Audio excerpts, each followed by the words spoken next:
He's the world's toughest commando. The biggest, baddest, most one-liner deliveringest commando who ever commanded a whole squad of commandos. And Arnold Schwarzenegger is not him because this is a Russian movie called D-Day.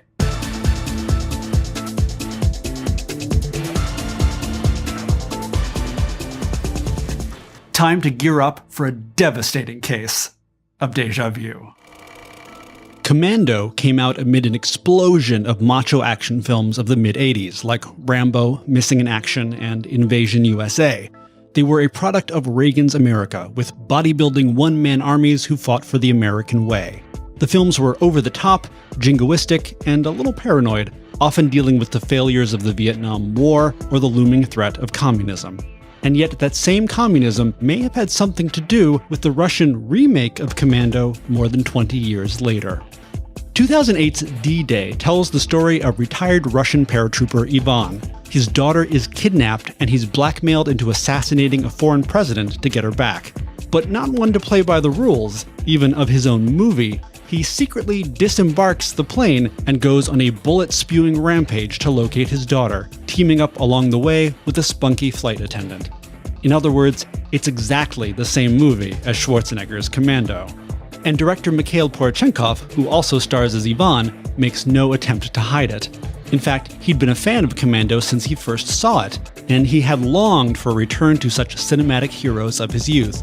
D-Day was, he said, a response to introspective, so-called metrosexual action stars.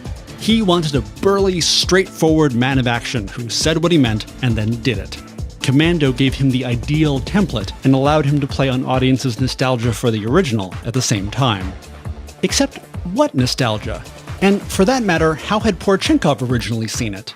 Commando came out in 1985. Soviet censorship had a vice grip on cinema, banning all films the state deemed ideologically hostile. That included most Western movies, and certainly Commando. So Russians couldn't have seen it before virtually the DVD era, right? But they did. When Schwarzenegger flew to Moscow in 1988 to shoot Red Heat, he marveled that not only did locals recognize him, but many had videotapes of his movies, courtesy of the black market.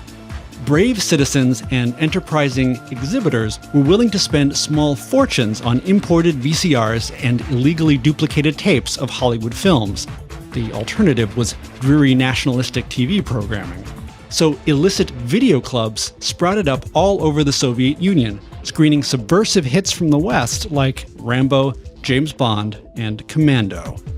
So Poroshenkov was aware there was an older generation of film fans that knew, loved, and had purposely sought out the original, and he clearly didn't feel that his very unauthorized remake needed a lot of revamping. From the first frame to the last, it follows Commando like a how-to guide.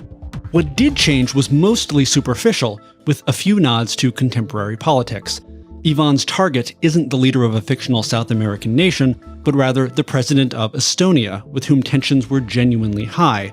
Meanwhile, the fictional Japanese seizure of a Russian island, inspired by a real land dispute, sets the stage for the film's third act.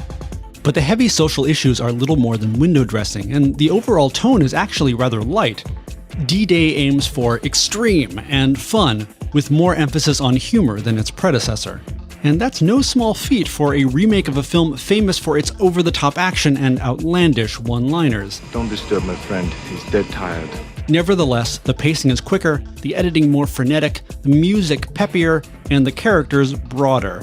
And while Commando was criticized for its cartoonish levels of violence, D-Day seems to have taken it as a personal challenge. It's also highly self-aware. Echoing Poroshenkov's preference for movies made for ordinary people, characters poke fun at art house films like Soviet classic Solaris. Ivan's daughter professes her love for Tarantino and Takashi Kitano. And lest there's any doubt Poroshenkov thought audiences would be familiar with D-Day's own inspiration,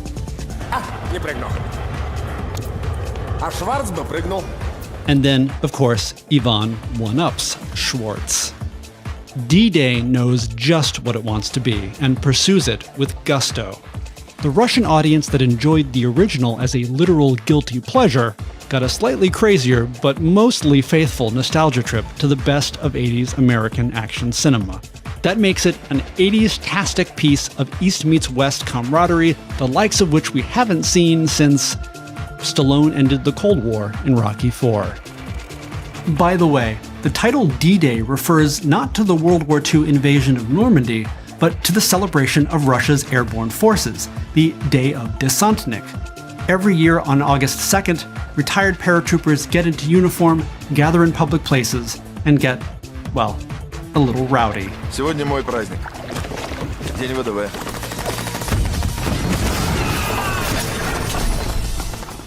Just not usually that rowdy. Thanks for watching, and до свидания.